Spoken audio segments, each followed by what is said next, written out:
hahanap tayo ng video na gusto nating i-download. So, halimbawa, yung video ko na lang. So, punta lang tayo sa page ko. Ayan, hanap lang tayo. Scroll up lang natin.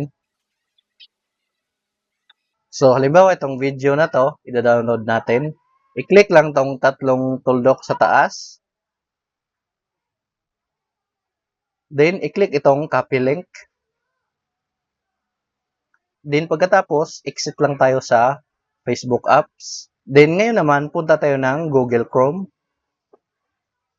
Then, dito sa search bar, i-type lang natin ang save.net space Facebook.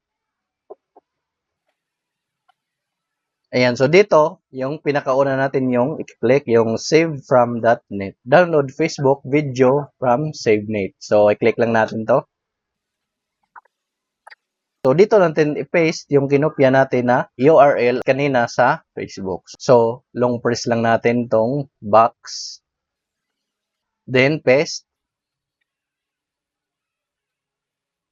So, your video is ready.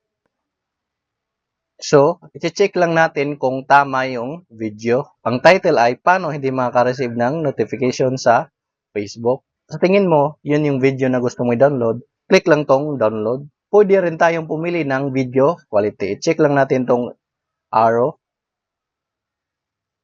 So, may HD tsaka SD. So, pipiliin ko ay MP4 HD. Ayan. Then, click download. Ayan. So, na-download na.